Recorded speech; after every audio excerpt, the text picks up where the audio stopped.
Hey guys, tonight we're steering into some very dark waters, a time of scurvy, keel hauling, and biscuits that bite back. We're diving into what life was really like on a pirate ship. Forget the swashbuckling adventures and charismatic captains Hollywood sold you. The truth? You probably wouldn't last a single day. Congratulations, you've just signed the articles on a pirate vessel circa 1718. The good news, you've escaped the crushing thumb of the Royal Navy. The bad news, you've just traded one hell for another. And this one smells worse. Let's start with dinner. In the movies, it's all roasted pigs on a beach and endless jugs of rum. The reality? Oh, it's a fragrant symphony of decay. For the first couple of weeks, maybe things are tolerable. You've got live chickens and goats, but they don't last, and once they're gone, the real menu begins. Your main course is salted meat. And I don't mean artisanal charcuterie. I mean pork or beef so saturated with salt it's become a kind of mummified meat brick. It's so tough. Some sailors supposedly carved it into belt buckles because, frankly, that was a better use for it. Then you have the side dish, the infamous hardtack, a simple flour and water biscuit, baked until it has the density of a cannonball. Its only purpose is to not mould, but that doesn't mean you're eating it alone. Hardtack was notoriously infested with weevils and maggots. So what's a pirate to do? You develop a system. You eat in the dark. That way you can't see the extra passengers. A little tap on the table to shake the worst of them out. And you just accept the rest as a surprise protein bonus. And to wash it all down, water was more precious than gold, and 10 times as foul. Stored in wooden casks, it would quickly become a slimy, green, bacteria-infested soup. So, to make it drinkable, you'd cut it with rum. Welcome to grog. That classic image of a drunken pirate wasn't just about having a good time. It was a public health initiative. It was either get drunk or die of dysentery from the water. So, yeah. Yo-ho-ho and a bottle of something to kill the germs. If you think the food sounds bad, let's talk about hygiene. Or, the complete and utter lack of it. These ships, crammed with 100+ men, were floating cesspools. Bathing? What's that? The closest you got was standing on deck in a rainstorm, or maybe a quick jump into the ocean if the seas were calm. No soap, of course, just a saltwater rinse. You wore the same clothes for weeks, maybe months, until the blend of sea spray, sweat and grime made them a second skin.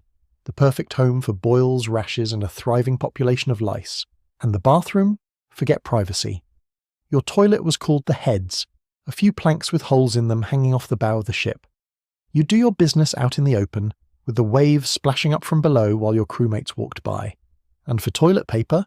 You had the tow rag, a single communal piece of rope with a rag on the end.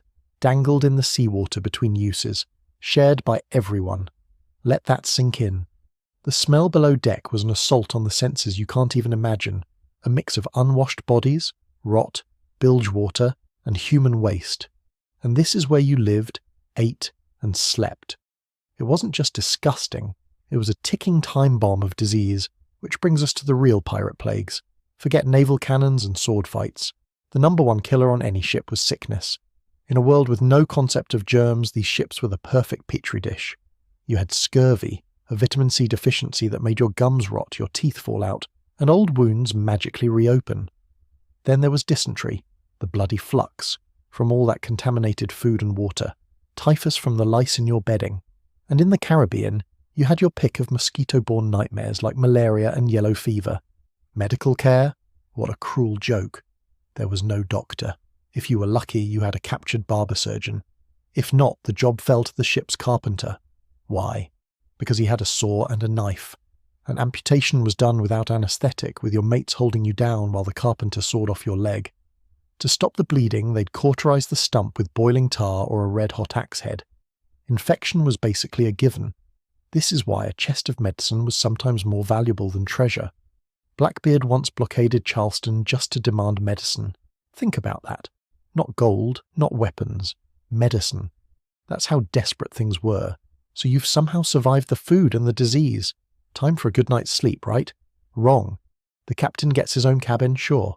The rest of you. You're crammed below deck, sleeping in hammocks strung up with barely 2 feet between them. You're shoulder to shoulder with your unwashed, lice-infested, snoring, coughing crewmates. And there were never enough hammocks. This led to hot racking. As soon as one guy gets up for his watch, you jump into his still warm, sweat-dampened spot. If you lose that lottery, you sleep on the floorboards with the rats. Oh yes, the rats. They were everywhere, scurrying over you in your sleep. There was no privacy, no quiet, no escape. Just the constant noise, the stench, and the press of dozens of other miserable men. And what about the myth of pirate freedom? The idea that they were rebels with no rules? That's probably the biggest lie of all. Pirate ships were run by a strict set of articles, the Pirate Code, and punishments were swift and brutal. The democracy of a pirate ship meant the crew voted on justice, but that justice was horrifying. For minor stuff, you'd get flogged with a cat-o'-nine-tails, a whip designed to rip the flesh from your back. For serious crimes, there was keel hauling. They'd tie you to a rope, toss you overboard, and drag you under the ship's hull. The bottom was covered in sharp barnacles which would shred you to ribbons. If you didn't drown, you'd probably die of your injuries and infection later. Then there was marooning, left on a deserted island with a pistol and one bullet. A slow, agonizing death sentence. But what about walking the plank? Turns out that's mostly a fantasy cooked up by writers like Robert Louis Stevenson.